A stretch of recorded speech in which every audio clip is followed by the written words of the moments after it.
آگے جب ہم جاتے ہیں مولانا روم کے پاس جاتے ہیں، جب شمس تبریز، تو شمس تبریز کیا دیکھتے ہیں، مولانا روم اپنے علم کی اپنے علم کے فخر پہ غرور پہ ہوتے ہیں کہ میں اپنے وقت کا بہت بڑا عالم دین ہوں. تو آپ اسے جا کہتے ہیں جی کیا کر رہے ہو؟ تو مولانا روم بڑا نا عجیب نظروں سے دیکھتے ہیں کہ یہ پھٹے پرانے کپڑے والا بزرگ سا فقیر سا درویش مجھے کیا کہہ رہا ہے.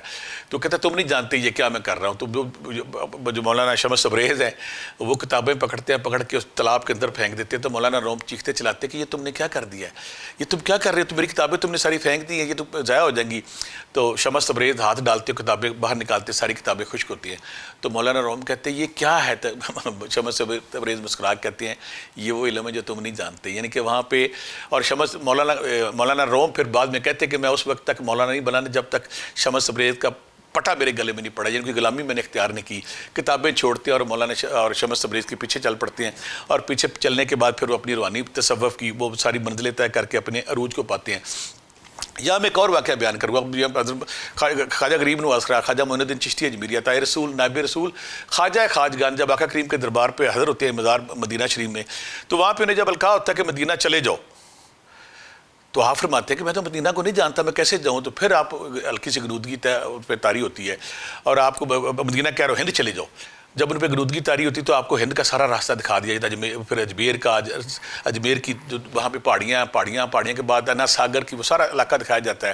اور آپ جاگتے ہیں تو پھر عطائے رسول، نائب رسول، خواجہ معین الدین چشتی اجمیری سارا لمبا سفر کر کے جب کہاں مدینہ پاک، کہاں پھر ہند اور ہند میں آ کے پھر وہ انا ساگر کے پہاڑ جو تالاب ہے، انا ساگر کا جو پانی کا چشمہ، تو وہاں پہ آ کے بیٹھ جاتے ہیں.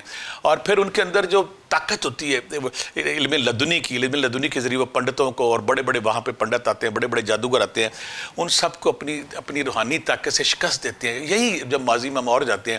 امام احمد بن حنبل سے کسی نے پوچھا کہ آپ نے بشر آفی کو کیوں اپنا استاد مانا؟ تو کہنے لگے کہ میں جانتا تھا کہ بشر آفی اللہ کو میرے سے بہتر جانتے ہیں، میں جانتا تھا کہ بشر آفی اللہ کو میرے سے بہتر جانتے ہیں. آگے میں چلتے ہیں امام ابو حنیفہ، امام اعظم. کسی نے اسے پوچھا کہ آپ نے امام جعفر علیہ السلام کی شاگردی کیوں اختیار کی؟ تو کہنے لگے اگر میں ان کی شاگردی میں نہ آتا تو شاید میری زندگی فنا ہو جاتی، شاید میں برباد ہو جاتا. باجزید بسطامی روحانی راہ تصوف کی گلشن تصوف کے بہت بڑے درویش ہیں. وہ کہتے ہیں کہ میں نے یہ علم سارا کتابوں سے نہیں سیکھا، بلکہ اللہ نے میرے دل پہ القاء کیا. اور غوث پاک شیخ جیلانی شاہ بغداد شیخ عبدالقادر جیلانی رحمۃ اللہ علیہ بڑی خوبصورت بات کرتے ہیں کہ میرے جو مرید ہیں ان کے دل میری مٹھی میں اس طرح جیسے اپنے سینوں میں ہیں. یعنی کہ میرے جو مرید ہیں ان کے دل اس طرح میرے ہاتھ میری مٹھی میں جیسے ان کے سینوں میں ہیں. تو جب میں اس کو اگلی بات میں جاتا ہوں کہ ہم جب میں تصوف میں آیا روحانیت میں آیا، مجھے کوئی مرشد نہیں مل رہا تھا، مجھے کوئی استاد نہیں مل رہا تھا. میں مارا ان ڈرامے انفرادی جھوٹوں کے پاس جب گیا کوئی نہیں ملا. تو پھر میں اگر اپنی ماضی میں پیچھے مڑ کے دیکھتا ہوں، جب میں نے سفر شروع کیا تو یقین کریں وہ جو جس وقت پہ جس چیز کی ضرورت ہوتی تھی، کسی کتاب کی، کسی واقعے کی، کسی کتاب کی واقعے کی، کسی مراقبہ کرنا ہے، آپ سے دم کرنا ہے، کون سی تسبیح کرنی ہے، کون سا وظیفہ کرنا ہے، اللہ کی ذات نا ایک غیر محسوس طریقے سے آپ کی رہنمائی کرتی رہتی. تو ہم کہہ سکتے ہیں جو علم لدنی ہے یہ اللہ کا خاص نور، اللہ کی خاص روشنی، اللہ کا خاص علم ہے جو اللہ اپنے پسندیدہ بندوں کو ہر دور میں، اگر کوئی پہاڑ پہ، اگر کوئی جنگل میں، اگر کوئی سمندر میں، کسی جگہ پہ ہے وہ پھنس گیا تو اللہ کی ذات اپنے اس خاص سسٹم کے تحت اس کے دل پہ القاء کر کے اس کو راستہ دکھاتا ہے، اس کو روشنی دکھاتا ہے، اس کو نور دکھاتا ہے. تو خوش قسمت ہوتی ہے اس دنیا میں وہ لوگ جن پہ اللہ تعالیٰ کا یہ کرم ہوتا ہے، جن پہ اللہ تعالیٰ کی یہ روشنی، یہ نور، یہ انوارات کی بارش اس کے لطیفہ قلب پہ ہوتی ہے. اب یہاں پہ ایک سوال اور بنتا ہے کہ یہ مان لیا کہ یہ علم لدنی ہے، لیکن علم لدنی کن کو حاصل ہوتا ہے؟ وہ کون خوش قسمت لوگ ہیں جن کو علم لدنی حاصل ہوتا ہے؟ علم لدنی حاصل کرنے کے لیے میں پھر کہہ دیتا ہوں کہ آپ کو وہ جسم تیار کرنا پڑے گا. ہم نا ظاہری جسم پہ بڑا جاتے ہیں، ہمارے ظاہری جسم کے اندر کھاتے پیتے اٹھتے بیٹھتے سارے کام کرتے ہیں. ہمارے اندر ایک باطنی جسم بھی ہے. باطنی جسم کے اندر ہمارے روحانی یونٹس ہیں، روحانی جن کو لطائف سطح کہتے ہیں، جن کو چکراس کہتے ہیں، جو ہمارے وہ روحانی یونٹس جب ہم ریاضت سے، جب ہم مجاہدے سے، جب ہم عبادت سے، جب ذکر اذکار سے، اب سے دم سے، تزکیہ نفس سے ان روحانی یونٹس کو آن کرتے ہیں تو پھر یقین کریں کائنات میں جو سپر کمپیوٹر، اس کو سپر کمپیوٹر سے ہمہ وقت انفارمیشن کا ایک سلاب زمین پہ گرتا ہے. تو وہ لوگ جن کے اندر انٹینا آن ہو جاتا ہے، وہ جن کے لطائف آن ہو جاتے ہیں، جن کے لطائف لطیفہ قلب ہے سری جو مختلف لطائف ہے، کس دن پھر اس پہ بات کریں گے، جب آن ہوتے ہیں تو پھر وہ ریسیونگ حالت میں آ جاتے ہیں. تو میں کہہ سکتا ہوں کہ ہر انسان کے اندر کہیں نہ کہیں انٹینا لگا ہوا، ہر انسان کے اندر کہیں نہ کہیں وہ یونٹ آن ہے. لیکن جب کوئی درویش، جب کوئی سالک، جب کوئی راہ تصوف کا، راہ سلوک کا بندہ جب ان پہ محنت کرتا ہے، ہے, ذکر اذکار کرتا ہے, تزکیہ نفس کرتا ہے, تکبر کو, نفرت کو, شہوت کو, لالچ کو, غرور کو, ظلم جبر کو جب صاف کرتا ہے اور اپنے اندر محبت ڈالتا ہے, اخوت ڈالتا ہے, پیار ڈالتا ہے, عاجزی ڈالتا ہے, انکساری ڈالتا ہے, ذکر اذکار کرتا ہے, درود پاک پڑھتا ہے, درود پاک پڑھنے کے ساتھ پھر وہ ذکر اذکار کرتا ہے. آقا کریم نے یہاں پہ کلیئر کر دو, آقا کریم فرمایا تھا کہ میں علم کا شہر ہوں اور مولا علی سرکار حضرت علی رضی اللہ تعالیٰ عنہ شہر کے دروازے ہیں. اگر ہم کوئی بھی بندہ چاہتا ہے کہ وہ علم لدنی حاصل کرے, وہ خاص علم حاصل کرے, حضرت علی رضی اللہ تعالیٰ کا وہ بات مشعل راہ ہمارے لیے کہ میں زمین کے راستوں سے زیادہ آسمان کے راستوں کو جانتا ہوں, اور اس کے جن کہ مجھے پتہ ہے کہ آسمان کے راستے کہاں راستے ہیں, کہاں سے اوپر جانا ہے. یعنی کہ ہم کہہ سکتے ہیں کہ اگر ہم کوئی نیا طالب علم, کوئی نیا اسٹوڈنٹ, کوئی رائے سلوک کا نیا بندہ اگر وہ چاہتا ہے کہ میں علم لدنی حاصل کروں, میں ان خاص بندوں میں علم لدنی حاصل ہونے کے بعد آپ سے کرامات سرزد ہوتی ہیں. آپ دیکھنے والے مریدوں کو آنے والی بات جب بتا دیتے ہیں, ان کی تربیت ہو جاتی ہے, ان کی اصلاح ہو جاتی ہے, وہ سمجھتے ہیں کہ میرا مرشد اس قابل ہے کہ وہ میرا حال بال پڑھ رہا ہے.